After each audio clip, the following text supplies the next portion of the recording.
Jagarative, Jai Masters. There are different reasons to involve yourself in yoga and spirituality and growth. One is that people have problems. Their minds cause trouble. Their hearts have trouble. Life can be a problem. So basically what people try to do, normal people, regular people, is to get life a way they need it to be so it doesn't bother them. We've talked about that before. That's what the world tends to do. So let's take a step back for a moment. The world does not bother you. It doesn't bother anybody. The world itself, the unfolding of events and circumstances and weather and people, they don't bother you. They bother something inside of you, and that bothers you. Two people can be standing next to a house, and it burns down, and one person couldn't care less, and the other person's freaking out because it was their house. Same thing with relationships. One person gets all upset because somebody's walking with somebody else, the other person doesn't even notice. It's not the event, the actual outside event, that is causing trouble. The event comes in to everybody the same. But then depending on what's already inside, that's what causes the problem. You have stuff inside of you, and the event hits that stuff, and that's what causes the problem. That's a first foundational understanding to realize. If you're a Franciscan monk and you lose all your money, you're ecstatic. You're not supposed to have any money. You didn't have to renounce it. It went away. The market crashed. Okay? If you're not a Franciscan monk and you're planning on doing things with this money, you freak out. In both cases, the numbers changed outside. What is it that caused the disturbance? The fact that that change outside hit something inside, and that got disturbed, and that's what disturbs you. I've quoted you in the new book. There's a line that's come to be my favorite, which says, the moment in front of you is not disturbing you. You're disturbing yourself about the moment in front of you.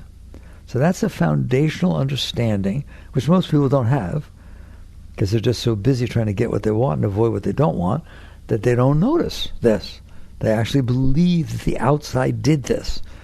No, it takes two to tango.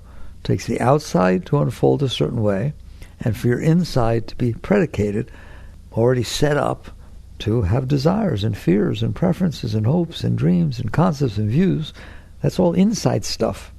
And when the outside comes in and it doesn't match that stuff, it gets disturbed inside.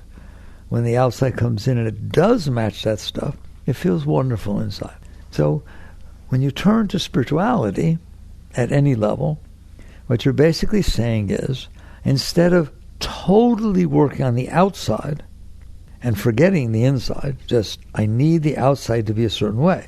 I need you not to be that way. I need you to be this way. I need this house to be that. I need every single thing to be what I need to be. And then you put all your effort outside. Fine. There's nothing wrong with that. It's just over time it doesn't work. Why? Because the outside won't behave. Have you noticed? Has anybody noticed yet that it doesn't always be the way you want it to be? And so if you don't understand what we just talked about, you figure, oh my God, my life is ruined, it's terrible, or I need to keep this because it makes me happy, how will I keep it? You struggle outside. All right. It's not wrong.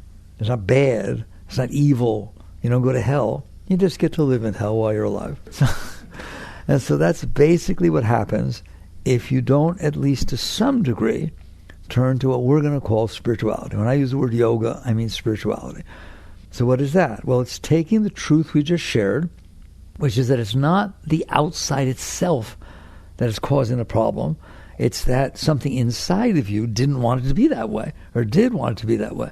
And it's the mixture of those two that cause the problem or the solution. So spirituality says, okay, fine.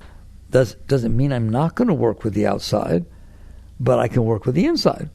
What if I decide that the patterns I have inside are difficult to live with, and they get hit by lots of things? I have trouble with relationships. because I think the person's supposed to be exactly the way I want them to be all the time. They should come home in the mood I want them to come home, and they should understand when I want to be alone. They should understand when I want to be doted upon. So you expect the other person to be the way you need them to be to support what's going on inside of you at any given time. You had a good day at work, you had a bad day at work, this happened, that happened, and you just expect this person, I married this person, therefore they have to be that way. Well, that's why you have marriage counselors, and that's why people have divorces, and that's why it doesn't always work out so well.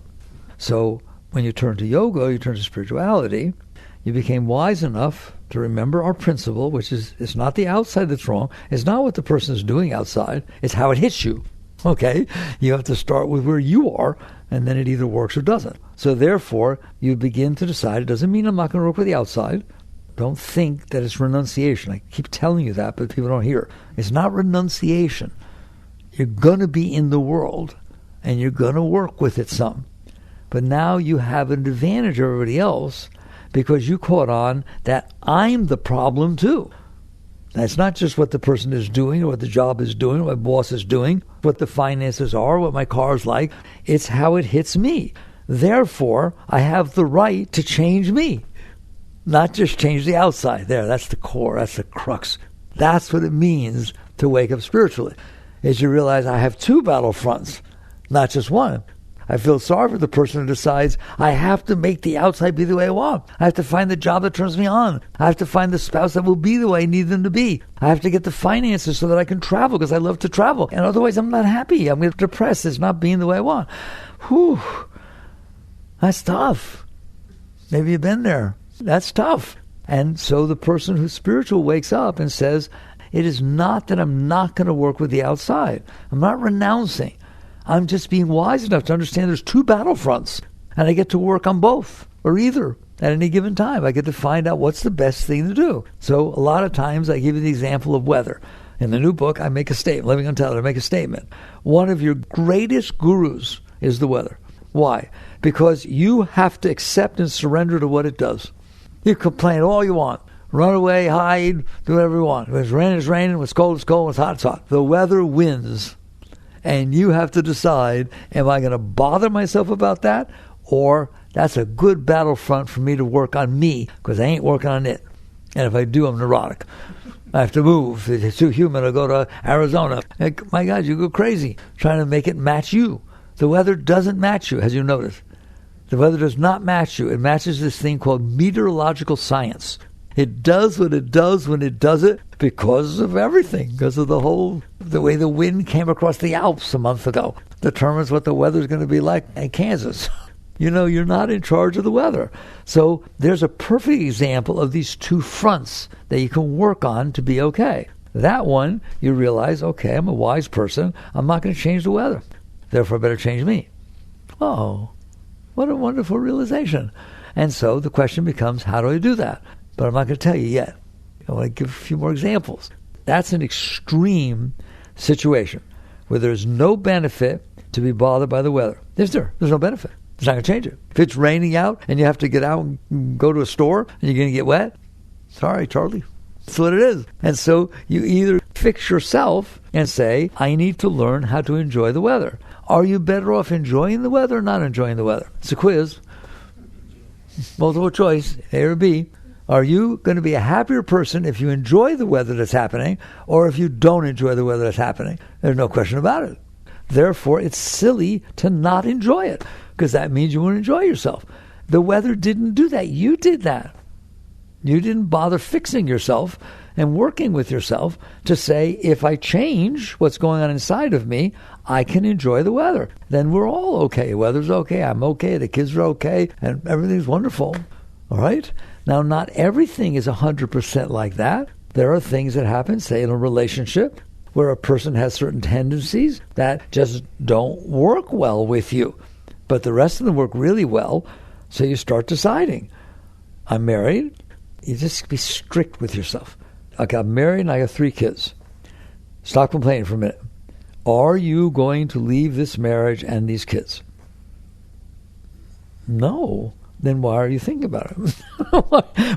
why don't you sit there and say, I'm better off adjusting myself to learn to get along with this person, to learn to, you start that one, to learn to not be complaining. What benefit is it for you to complain about your spouse?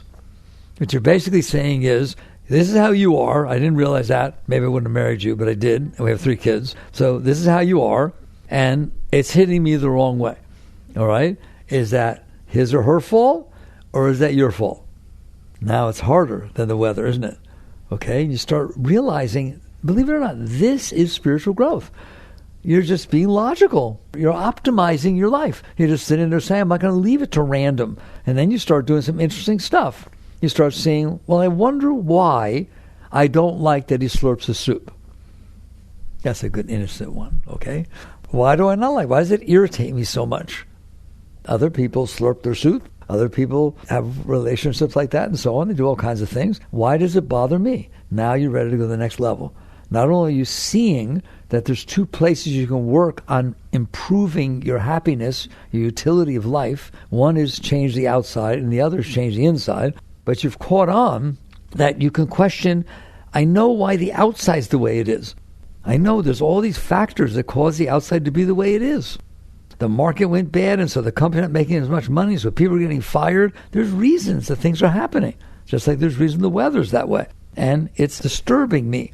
Let's go back to the soup. So you ask a simple question, why does it disturb me when he slurps the soup? Now again, you can spread that out to whatever he or she does. Generally, it's not going to be slurping the soup, but it's going to be something in it, all right?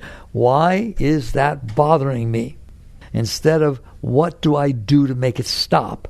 Why is it bothering me? That's spirituality. Not, what can I do to make it be the way I need it to be so I don't be bothered? What can I do to look in here and say, why am I being bothered by this? And to make a very long story short, I'm going to tell you a secret. You're going to find out that it's you. That you had past experiences that left impressions on you. Uncle Tom slurped the soup, or Mommy sat there and said, don't go near anyone who slurps soup. You just had all this stuff laid on your head one way or another. You got programmed. Other people don't mind it. Like, let's say there's a real prissy, went to finishing school and you hate all that stuff. And you get to take the guy home to show your parents and he slurps the soup and you just love it to pieces. Your mother's going to get so upset. It can be anything, can't it? And so you look at it and you say, do I want to be this way? So you did that with the weather. You did that with your spouse. You did that with the kids. That doesn't look like the kid's going to go to Harvard, right? It's much more into other things, skateboarding or whatever the heck it is. And you just start looking at it and saying, well, I don't know what will end up happening, but he's only 4. So he probably doesn't have to go to Harvard yet, okay? And he doesn't have to be a lawyer, right? He can be a skateboarder for a while. And so basically, you just start looking at yourself and realizing you are making a hell out of your life because you think life is supposed to match you. But it doesn't, does it? And that's why you struggle so much. Doesn't mean you don't work with it. I keep saying that. And we'll talk about how that balance works. Doesn't mean you're not working with it. It means you're looking inside and realizing you're the main problem. The fact that you have all these preferences and hopes and dreams and concepts and views and likes and dislikes and desires and fears, you got a lot of those, don't you? The more of those you have, the unhappier you are. The more concepts, opinions, views, likes, dislikes, preferences, desires, fears, go on, fill the basket with those, and I'm telling you, have trouble every moment of your life. Why? Because life's not going to match those. It just doesn't happen that way, all right? There's 7.5 billion people on the planet Earth, and there's just one Earth. Why in the world is it going to be your way? There's nothing. You just made it up, and you start looking at it and realizing, I made up these things. Why would the world match this? And you're going to find that it doesn't. And so you go out there and try to manipulate and fight and struggle and do all kinds of things to make it be that way and get upset when it's not. Spirituality says, we're going to work with the outside. I'll come back to that soon. First, take a look. What if you didn't be that way inside? What if you like the weather? What if you like slurping soup? What if you like the fact that the kids feel free enough to try different things and go through stuff, change their majors 6 times? All right? What if I'm okay with that? What if I were okay? That doesn't mean I'm not going to work with it, but it's not disturbing me. That's the difference. I'm going to paint that picture for you. If it is disturbing you, then your disturbance is going to make you act outside.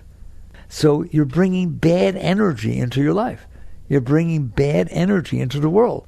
because this is disturbed energy. It's reactive, disturbed energy.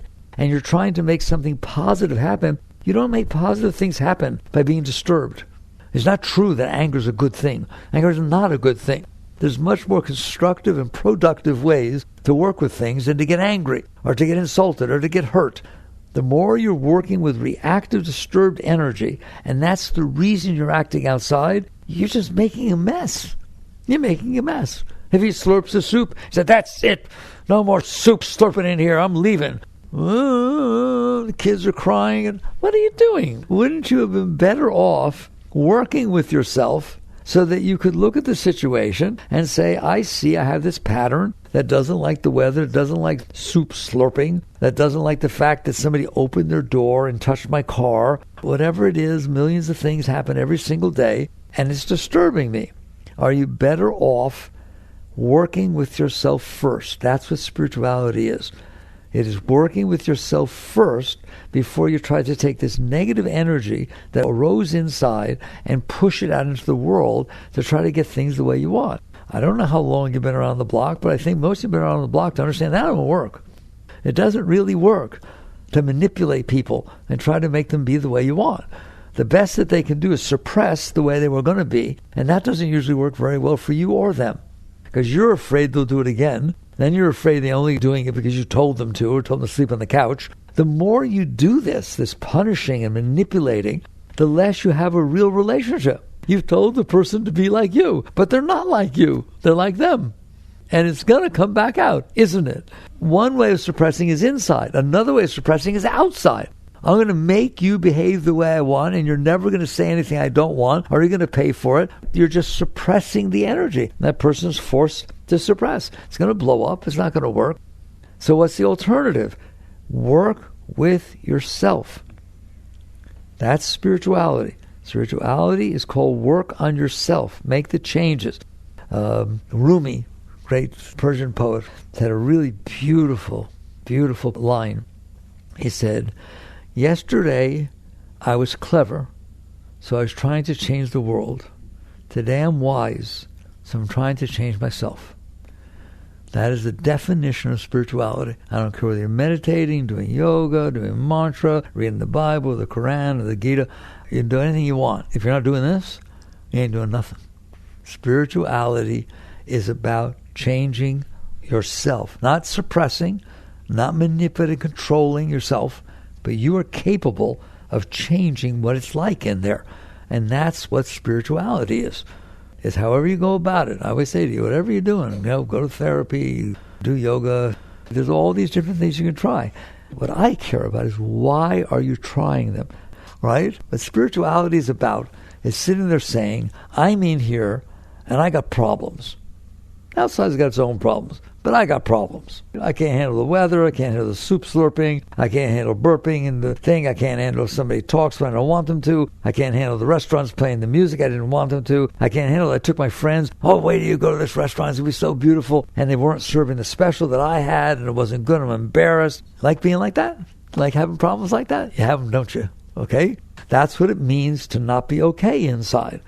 And so, like I said, I keep coming back to it. Either you try to don't take your friends to restaurants anymore. What are you going to do, lock yourself up and be afraid of everything? Yes. Right? So basically you decide, okay, there's the outside. I can work with it. We'll talk about that later, how much. But there's this inside that is very sensitive and gets bothered by a lot of things, and it makes me go outside out of fear and desire, etc., to manipulate people, places, and things, and to worry all the time. I worry all the time about what? That it won't be the way I want, or it will be the way I don't want. And you just realize this is not healthy. It's not good. So I need to change it so that it is healthy. I want to go outside because I feel love, and I want to express the love outside. How about you? I want to go outside because I'm inspired. I'm just passionate about going to work or doing my art or doing something, right? And I just love doing it. Now you're bringing good energy out there. That is not the same as attempting to manipulate the outside because you're not okay inside. That's the line. People always ask me, but when am I supposed to do something outside? Worry about why you're doing it, not what you're doing. That's the question of purity and impurity, not the action. It's not the action. It's the motive behind the action. So if you are sensitive, and wake up you are, and you get disturbed by a lot of things, wake up you do. I'm not talking about some big giant thing, so he divorced you. I'm talking about every single day, every little thing bothers you. I don't like the way he's driving. I don't like there are too many trucks on the highway. Oh my God, there used to be so many trucks on the highway. And the weather, and your hair, and the aging. Do I need to list everything before you admit that you're having problems? So you get down to the point where you realize, I got a problem in here. And of course, if I have a problem in here, it's going to get hit by the outside, because the outside doesn't match my problems. All right, so now we're there. Can you change the inside? Can you change the inside? Of course you can change the inside. Where do you think it came from? You built that. You did that. You were in high school and you're dating someone named Johnny, and he ran off with someone named Sue, and you don't like Johnnies and you don't like Sues. You don't realize it. You go out on a date, right? What's your name? Johnny. You mean Jonathan? No, they call me Johnny. You're close. If you don't think it's true, go to a high school reunion after 20 years and see what happens when you meet these different people they haven't seen for 20 years. See if you don't react the same as you did 20 years ago when you're in high school. You carry this stuff inside of you. I've been telling you this every time I've talked to you lately. You did this, right? You didn't do it on purpose. You didn't realize what you were doing. If something bothered you, you kept it inside of you, didn't you? Is it not true if you have an argument with a friend, and then let's say you're at the university and you're walking down a plaza and you see them, and you had a tough argument yesterday, do you ever walk the other way? Do you ever avoid anybody because you don't feel comfortable seeing them? That's a problem. That's a problem. You stored a problem inside of you that happened 3 days ago, 5 days ago, 6 years ago, 20 years ago. You are storing your issues inside of you. That's why you have these preferences. They are not natural. They're not, this is God guiding me. They are not, right? They are straight psychology. Just go take a psych course.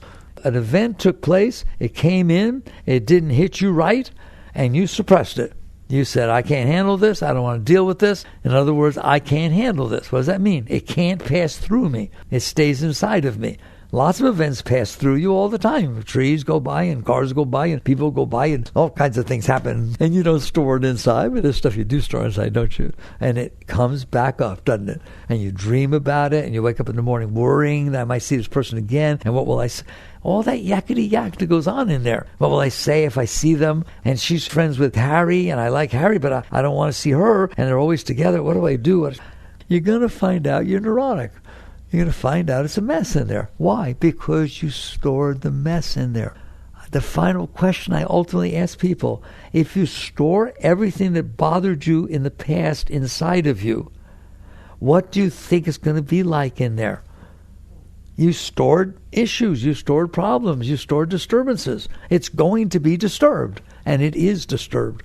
Mine's not. Why? I do positive thinking. Why? Why do you do positive thinking? Because it's disturbed. I was started telling you, I want to make sure I get to the higher stuff, but there's layers of spirituality. So the first place is not spiritual, it's worldly. You're just out there trying to manipulate the world so you don't get bothered. And it doesn't work, you get bothered anyways. Then the second level is you caught on, wait a minute, it takes two to tango. It has to have disturbed something inside of me, and I can change that. Then you start to understand how it got so disturbed inside. Because you stored everything that ever bothered you inside of you. People have hobbies. They collect things. Stamps, spoons, coins. You decided to collect bad experiences. Didn't you? You stored these bad experiences inside of you. And then you wonder why you have so many issues. So you wake up. And we talk about how do I change? You don't change by putting something on top of that. You're not a fake. You're not a fraud. That's not what we're talking about. You don't put a mask in front of you. I changed. That's not change. Change is to understand why it is the way it is and change that. The root is you stored all these things that disturb you inside of you. Now anything that reminds you of it or looks even similar to it or you can tie it together somehow disturbs you. It just all ties together. And so basically you realize what I need to do is clean up inside. And that's what spirituality is.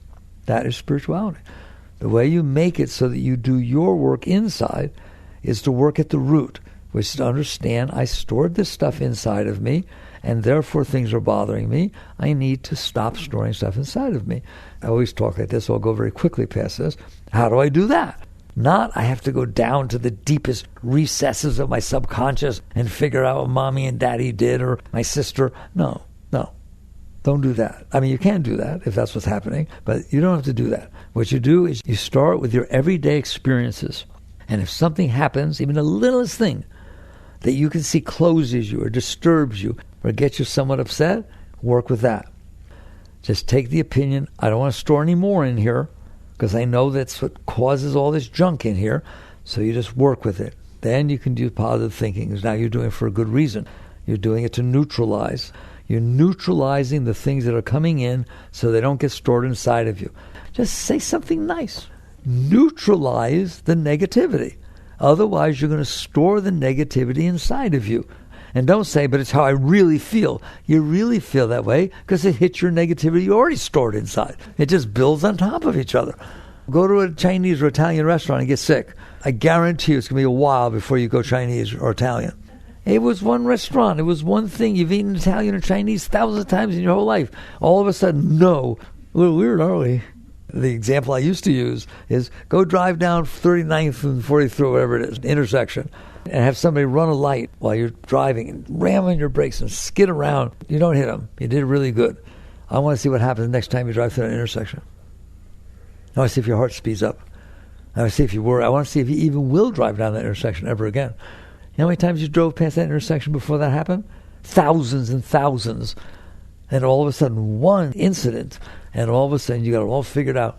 This is a dangerous intersection. You start marching with posters, petitioning the commission.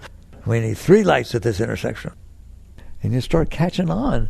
These things leave impressions on you. And pretty soon you're a mess. And so you start to neutralize them. So when that happens, you ram on your brakes and you pull aside and you get hit right away. Wow, am I a good driver? Wow, was that neat? That was more exciting than the fair, the rides at the fair. The car spun around and I held it together. Wow, that was a neat experience. Why can't you do that? I guarantee you it's going to change your entire life. Now you understand why you do practices. To change the garbage you stored inside so that you're naturally more open. Now all of a sudden you don't have to close about the intersection. You don't have to close because of the slurping. You don't have to close because somebody said something. You neutralized it so that it doesn't have to get stored as something negative. If you get in the practice of doing that, you're going to find out that other stuff comes back up, bigger stuff, and you do the same thing.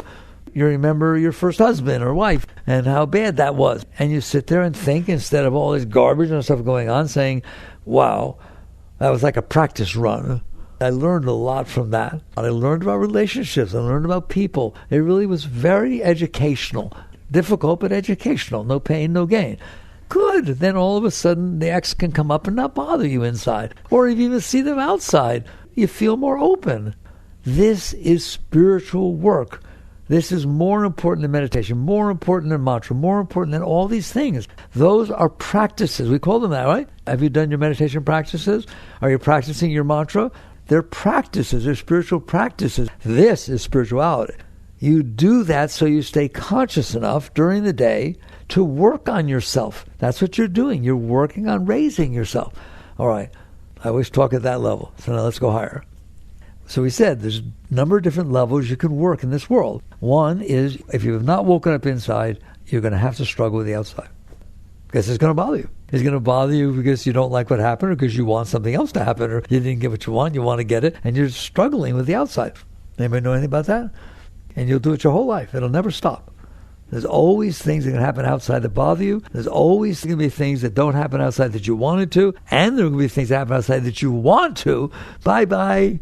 Have a nice trip. I hope it works out. And basically the world's running you. You're not running you. Your stuff is interacting with the world, and your past stuff, your blockages, are causing you to go or come or do whatever it is. You're not in charge of yourself. That's one way of living. Second way is what we just talked about.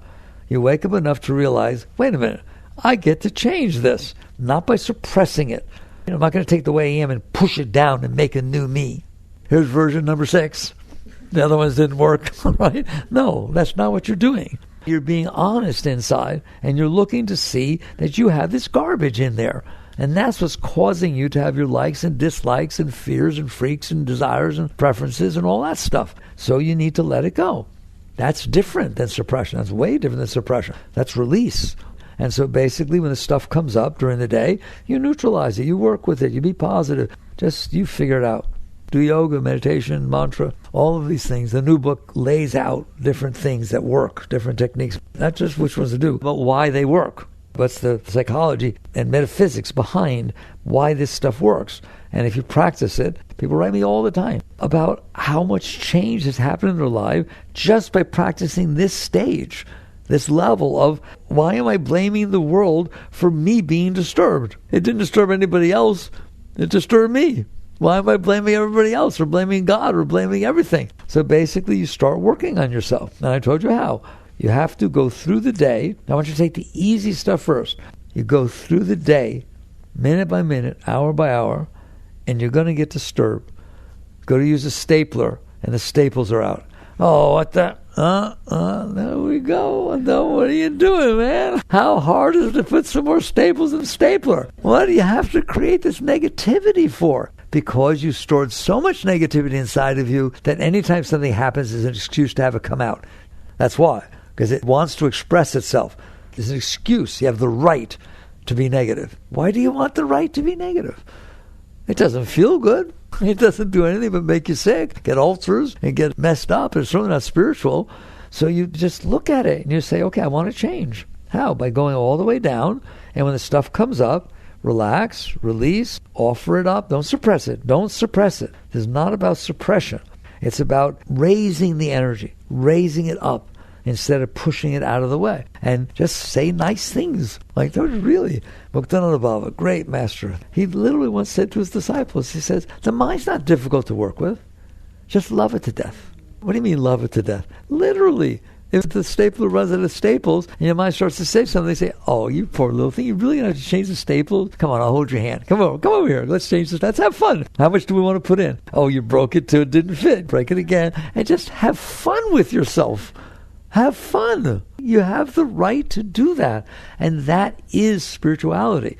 You're changing yourself at the core by not putting more stuff in. And I'm telling you, if you don't put more stuff in, the old stuff's going to come up. No, good. You don't want it in there. And when it comes up, do the same thing. Be nice to it. Offer it. Give it a kiss on the head. Welcome it.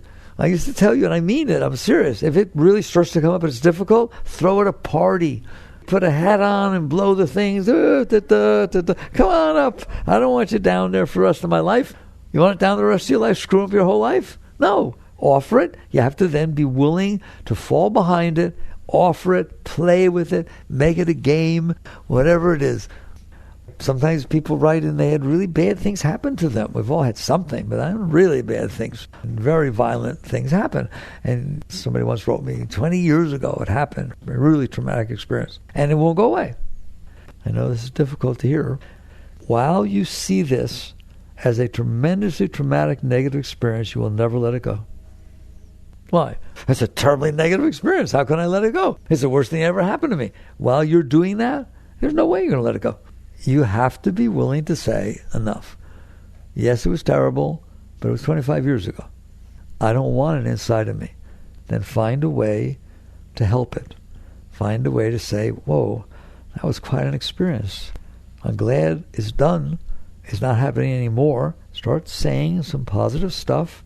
I know this is difficult to hear, but if you're going to say it's not okay to happen, you're going to keep suppressing it. You're going to keep pushing it away. You have to get to the point where you say, that's what happened. I came down to the planet Earth, and this happened to me. That's okay. I'm okay. I'm strong enough. It made me stronger.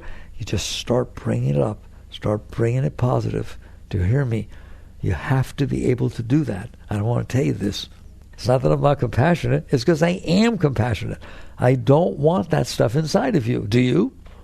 Then you have to be able to change how you're working with it. And so the more positive you can be about things, the more they're going to pass through. If you're open, they can pass through. If you're closed, they can't. All right. So that's a level of spirituality. We went a little deeper than I like to go. But you might as well hear it because it's the truth. And so you work on yourself. You work with yourself. You raise yourself. It's called transmuting the energy from something negative to something positive. Is it easy? No, but it's not as hard as carrying it inside of you. You do not want to carry that inside the rest of your life. It'll determine how much you can love your husband or wife. It'll determine how much you can love your job. It'll determine how well you do with your job. It'll determine how smart you are. You will get a different IQ score if that thing is not inside of you, because it's stealing your energy. It's distracting you. So you decide, have we done it? That's that second layer. One, you try to manipulate the world so it doesn't bother you. Two is you decide, hey, I can change me. Then it won't bother me as much. And you start working on changing you. So that's a level of spirituality. There's a whole another level that I never get to, but I like to talk about it. What's that? I'm consciousness. I'm awareness. I'm aware of what's going on inside of me. I'm aware of what's going on outside of me. What is this awareness? And you start noticing that it's being pulled down to your problems. It's being pulled down to your ego, pulled down to what you want and what you don't want. The consciousness magnetically gets pulled into the problems of the mind, the problems of the heart, the problems of the body, the problems of the world. It just really gets pulled into that stuff. And so it can't liberate itself. It can't be free.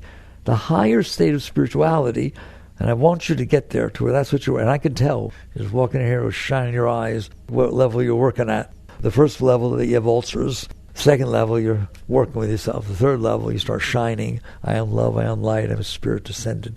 You start experiencing that. So what does that mean? I want out. What do you mean you want out? I am caught in here. I am caught. I am very high consciousness. I'm capable of expanding and opening my wings and reaching to the highest possible estates. Oh my God, why can't I? Because I'm in the cage of my own psyche.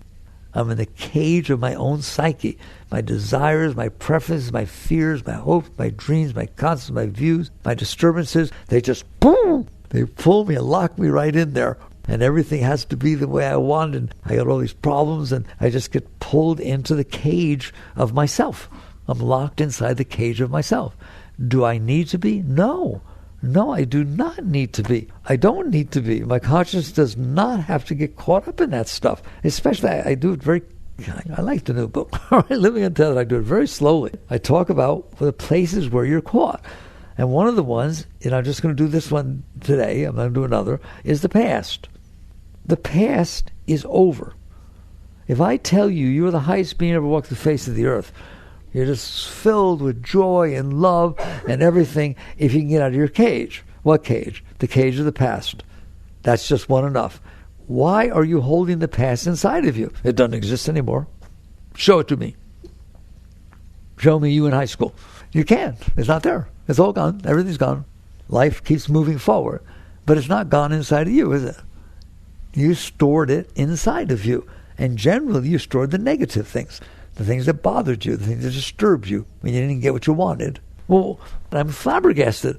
You're going to give up the liberation of your consciousness, reaching up to the highest heavens and expanding into great ecstasy and joy so that you can get locked in the cage of your past because your mind locked it inside of you.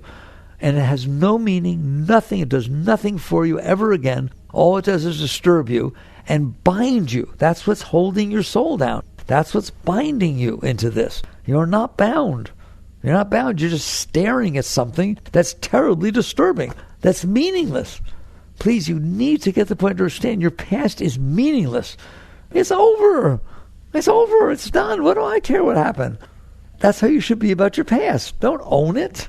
It's just something that was passing through time and space and is gone and it's over. And I don't need to worry about it or be guilty about it or be scared about it or desire about it or be hurt about it. Or why? Why? What are you doing? And you just realize just anything it is. I don't care. You know, your mother died 20 years ago and you didn't get to say goodbye because the plane got canceled or something like that. Okay, very good. Not a fun experience, but you had the experience. It's over. It's been over for 20 years. There is nothing you can do about it. There's nothing to do now about that. But yet it's bothering you. What do you mean it bothers me? Your consciousness gets pulled down to this thing you held inside your mind about it. Of what benefit is that to you? Or to your mother? Or to anybody? Zero. Your past is over. You got to start admitting that. It's over. I don't need to do anything about it. And I just need to at least start from the position of saying, my past should not be bothering me. Now, there's a condition in which your past should be bothering you.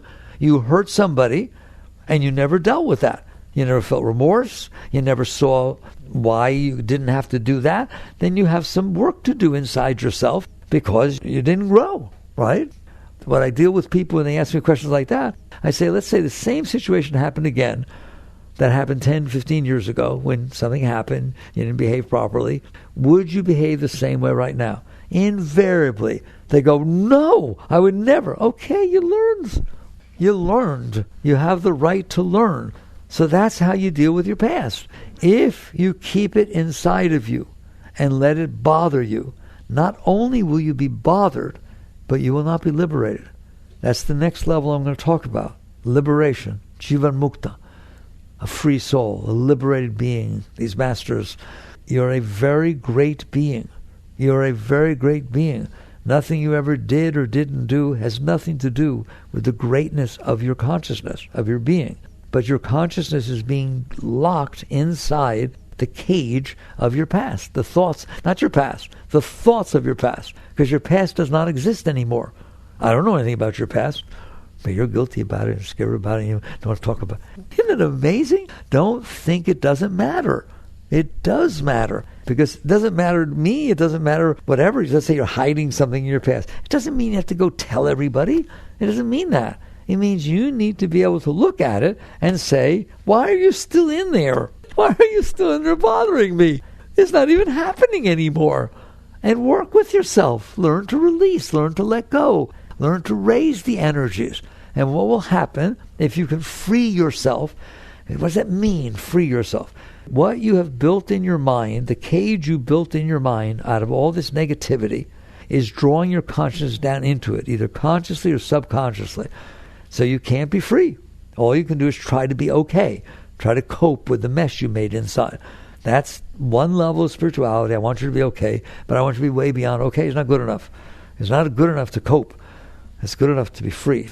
How would you like to feel from the moment you wake up in the morning, you're a free being? You're just filled with love, filled with excitement, filled with enthusiasm. I can't wait to get out of bed. I can't wait to have breakfast. I can't wait to go to work. I can't wait to go to school. I just want to express the beauty and excitement and freedom and liberation that I feel inside myself.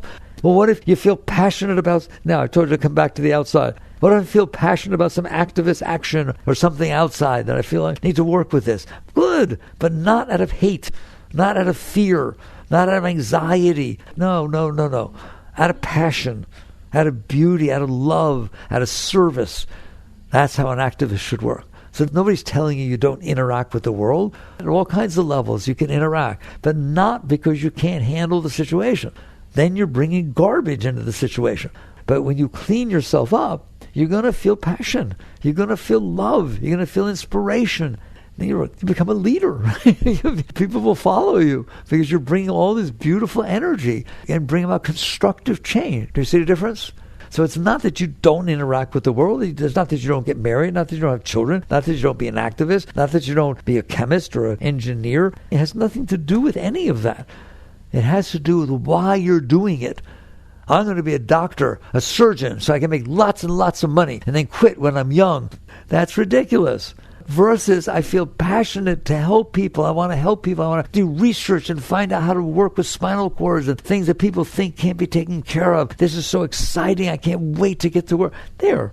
Yeah, I want you as my doctor or as my teacher or as my nurse or as my engineer or as my garbage man. I don't care.